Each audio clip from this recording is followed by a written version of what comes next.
I grew up in a town where the forest had rules. Not the kind anyone wrote down, not the kind you'd find on a ranger station sign. These were the rules people passed along in quiet conversations. The kind your neighbor mentioned once while trimming hedges. The kind you heard at the hardware store and never forgot. The gate was at the end of Ashford Road, where the pavement crumbled into gravel and the gravel disappeared into moss. It was old, iron maybe, rusted at the hinges but still solid. No fence on either side of it, just the gate, standing there in the gap between two stone posts that had probably been there longer than the town. Nobody locked it. Nobody needed to. The rule was simple. Don't open it after midnight. I asked my dad about it once when I was 12. We were driving past it on the way back from a late movie. He looked at the gate for a second, then back at the road. Just don't, he said. That was it. No story, no reason, just don't. And for 23 years, I didn't, until last month. I'd been back in town for 3 weeks, staying in my parents' old house while I figured out what came next. Job gone, lease ended, relationship over. You know how it is. Sometimes you end up back where you started because there's nowhere else that'll take you in without questions.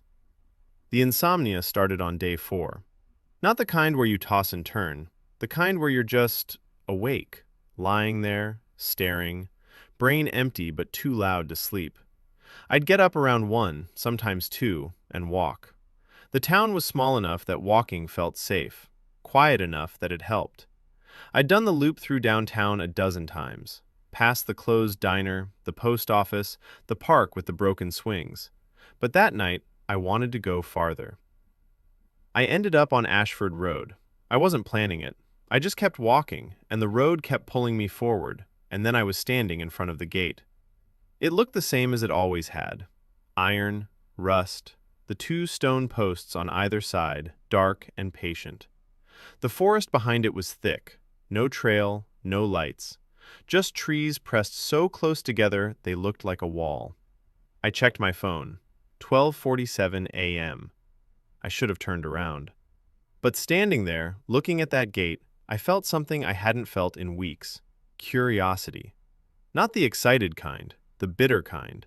The kind that comes from being too tired to care about consequences. I thought about my dad's voice. Just don't. And I thought, why not? What was the worst that could happen? Getting lost? I'd been lost for months. At least this would be a different kind. I pushed the gate open. It didn't creak. I was expecting it to creak. Old iron, rusted hinges. It should have made some noise, but it swung open smooth and silent, like it had been waiting. The forest was darker than it should have been. I had my phone, the flashlight was on, but the beam didn't go far. It hit the trees a few feet ahead and just stopped, like the darkness was thicker in there. I stepped through. The air changed immediately, colder, heavier. It pressed against my skin in a way that didn't feel like wind. The ground under my feet was soft, moss maybe, or just earth that hadn't been walked on in a long time. I took a few more steps, looked back. The gate was still open behind me. I could see the road, the streetlight at the corner of Ashford, just barely. It looked farther away than it should have been. I kept going. There was no trail, but walking felt easy. The trees made space. Not in an obvious way, just there was always somewhere to step, somewhere to move forward. It was quiet, too quiet. No wind, no animals, no bugs, nothing. Just my breathing and my footsteps. And then, after a while, something else. I stopped walking. The sound stopped too. I started again. It started again. Footsteps, not mine, behind me, matching my rhythm exactly. Not close, maybe 20 feet back, maybe more. It was hard to tell in the dark. I turned around. Nothing. Just trees. Just darkness. I kept walking. The footsteps stayed with me. I tried speeding up. They sped up. I tried stopping suddenly. They stopped too. Not a second late. Not an echo. Exactly when I did. That's when I started to feel it. The watching. Not from behind. From everywhere. The trees weren't just trees anymore. They had weight, presence, like they were leaning in without moving. like the forest had noticed me and decided to pay attention. I wanted to turn back, but when I looked over my shoulder, I couldn't see the gate anymore. I couldn't see the road, just trees. I kept walking forward because I didn't know what else to do, and that's when I saw it. Not a structure, not a building, just a clearing. Small, circular. The ground was bare, no grass, no moss, just dirt, packed down smooth like it had been swept. In the center, there was a chair. Wooden, old, facing away from me. I stopped at the edge of the clearing. The footsteps behind me stopped too, but this time they didn't start again when I moved. I stood there for a long time, just staring at that chair. There was nothing else in the clearing, no signs, no tools, no reason for a chair to be there. I walked toward it. I don't know why. I don't know what I thought I'd find, but I got close enough to see that the wood was smooth, worn, like it had been sat in 1,000 times. And there was something carved into the backrest. Letters, deep and uneven. I leaned in. It was a name. My name. I ran. I don't remember the trees. I don't remember the path. I just ran, and the forest let me. And then I was stumbling through the gate onto Ashford Road, and the streetlight was buzzing, and my lungs were burning, and I was bent over on the gravel trying not to throw up.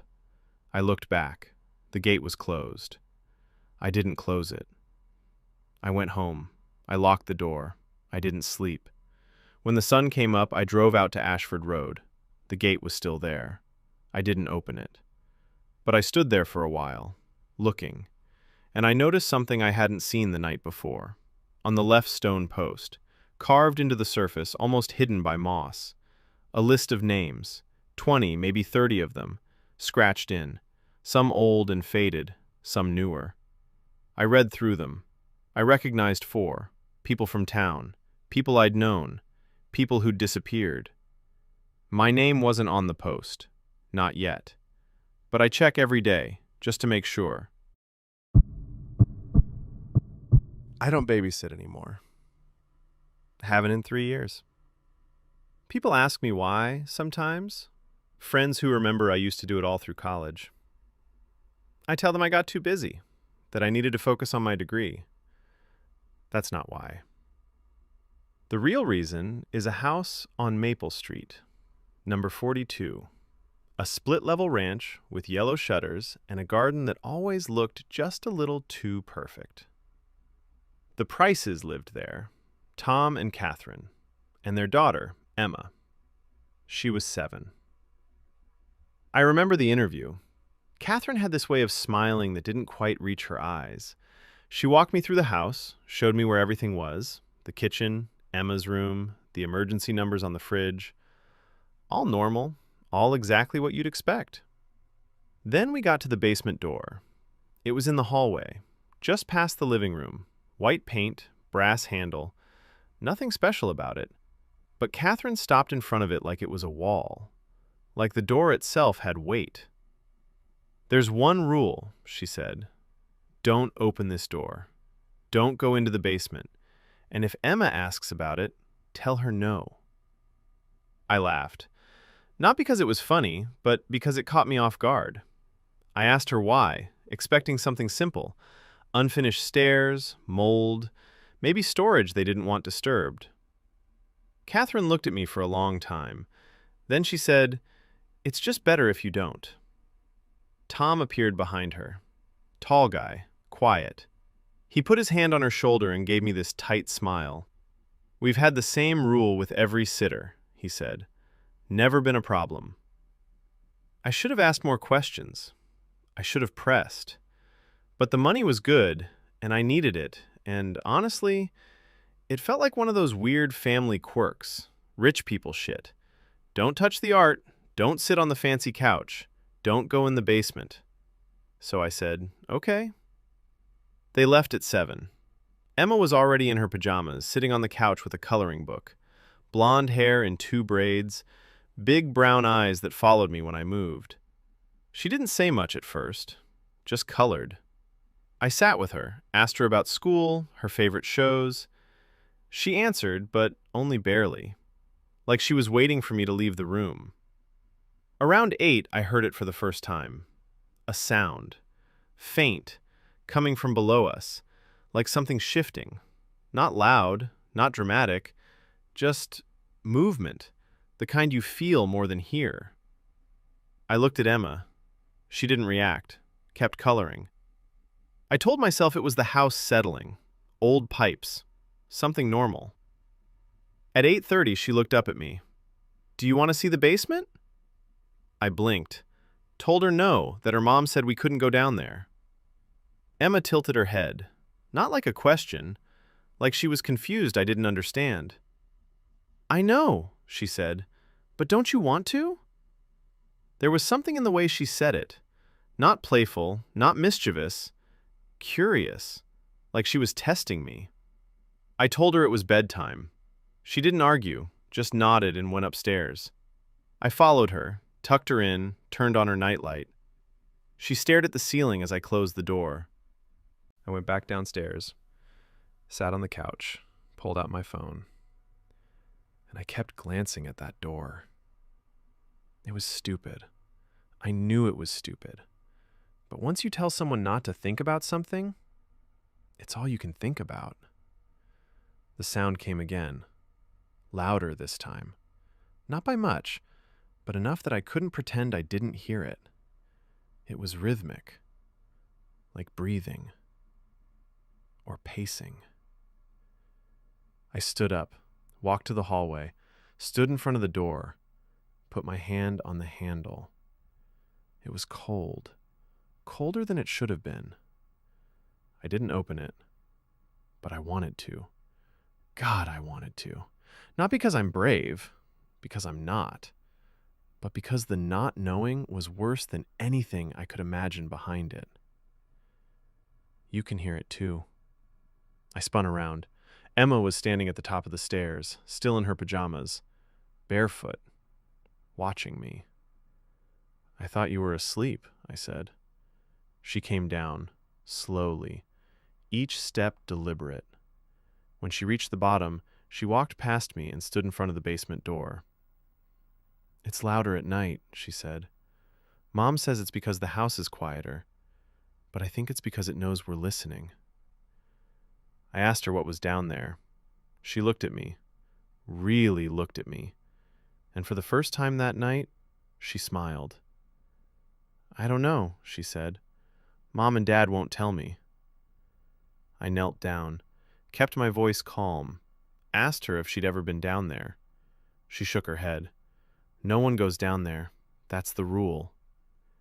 I walked her back to bed. She didn't resist, but as I tucked her in again, she grabbed my wrist. "Don't open it," she whispered. "Mom says if you open it, it'll know you."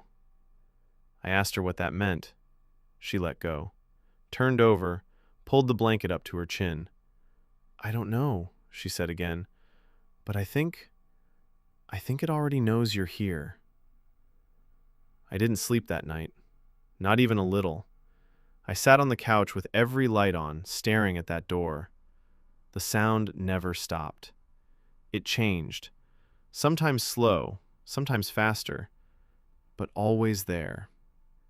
At 2 a.m, I heard the handle rattle. Not from my side, from inside. I didn't move, didn't breathe, just watched as the brass handle turned, slowly, testing. It stopped, then reversed, like whatever was on the other side realized the door was locked. But here's the thing. I never checked if it was locked. The Prices came home at midnight, early. Catherine looked at me the second she walked in. Not at the house, not at the door, at me. "You followed the rule?" she asked. I told her yes. She exhaled, relieved, like she'd been holding her breath the whole drive home. Tom paid me in cash, told me they'd love to have me back. I smiled, nodded, told them I'd check my schedule. I never went back, never called. A month later, I saw a babysitter request posted in a campus group. Same address, same family, same rule in the description. Must follow house rules, no exceptions. I don't know who took the job. I hope they listened. I hope they didn't open that door. Because I think Emma was right. I think it knows. And once it knows you're there, once it hears you standing on the other side, I don't think it forgets. I still think about that house sometimes, late at night, when I can't sleep. I wonder if the door is still locked. I wonder if someone finally opened it. And I wonder if they ever made it back upstairs. I don't babysit anymore, and I never will again.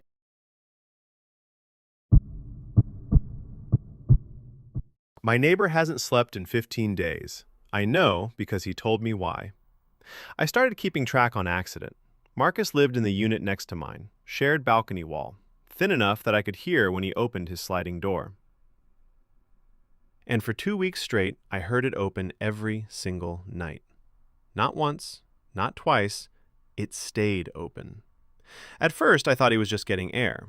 Then I realized I never heard it close. Not at 11 p.m., not at 2 a.m., not at dawn when I left for work. Day 7, I looked. He was standing out there, still, staring at the complex parking lot like he was waiting for something to pull in. "Rough night?" I called over. He didn't turn his head. "I don't sleep anymore." The way he said it, flat, like he'd said it before, like he was reminding himself. I laughed it off, told him I got it, insomnia's brutal. He just shook his head. Not insomnia. Then he went inside. Day 9, I saw him in the hallway. He looked worse, skin gray, eyes pink around the edges. He was coming back from the trash chute, moving slow, like his legs weren't sure what to do. "You okay, man?" He stopped, looked at me for a long moment. "Do you dream?" "I mean, yeah?" "What do you see?" I shrugged. "I don't know, random stuff. Work, weird places." He nodded slowly. "Do you ever see your bedroom?" "Sometimes, I guess." "From outside your body?"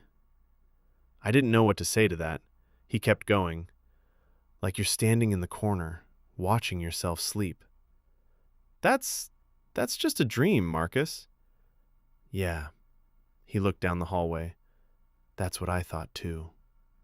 He left before I could ask what he meant. Day 11, I knocked on his door. I don't know why. Curiosity, maybe. Concern. He answered fast. Too fast. Like he'd been standing right there. His apartment was lit up like an operating room. Every light on. Curtains open. TV playing some 24-hour news loop on mute. "You can't keep this up," I said. "I know." He rubbed his face. His hands were shaking. "But I can't stop either." "Why not?" He looked at me, really looked. And for a second, I saw something behind the exhaustion, something close to panic. "Because it's still in there." "In where?" "The dream. My bedroom. I see it every time I close my eyes now. Even when I'm awake, if I zone out for a second, I'm back in that corner, looking at my bed. And there's something under the covers." I felt my stomach drop. "Marcus, it's shaped like me," he continued. "Same build, same height, but it doesn't breathe right. The chest moves wrong, and I can't see its face because the blanket's pulled up. But I know it's not me." "You need to see someone, a doctor. This is—" "I did!" He laughed. It sounded wet. Day 8. He said it's hypnagogic hallucinations, stress, sleep deprivation causing the brain to misfire. Prescribed me Ambien. He pointed to a bottle on the counter, unopened. "But if I take it," he whispered, "I'll fall asleep. And if I fall asleep, I'll be back in that corner. And last time, the thing in my bed sat up." I didn't go back after that. Day 13, I heard something fall in his unit. Heavy, like a person. I didn't check. Day 14, building maintenance found him. He'd collapsed. Malnutrition, severe sleep deprivation. They took him to the hospital, said his body basically shut down, that he'd be out for a day, maybe more. I felt relieved. Like maybe sleep would reset him. Maybe he'd wake up normal. He came back yesterday, Day 15. I saw him on the balcony this morning, same as always, but this time he was looking at my door, not the parking lot, mine. When our eyes met, he didn't smile, didn't wave. He just mouthed two words. I'm sorry. I didn't understand. Not until last night. I was lying in bed, drifting off, that weird space between awake and asleep where your thoughts stop making sense. And I felt it. That pull, like I was being tugged out of myself. For just a second, I wasn't lying down anymore. I was standing in the corner of my room, looking at my bed, at myself, asleep. And the thing is, I wasn't alone in that corner. There was something standing next to me, close enough that I could feel it. I didn't see what it was. I forced my eyes open before I could turn my head. But I felt it lean in, and I heard it whisper right against my ear. He lasted 15 days. It's been 6 hours since then. I haven't closed my eyes. I don't think I can, because now, every time I start to drift, I feel that corner waiting, and I think something's counting.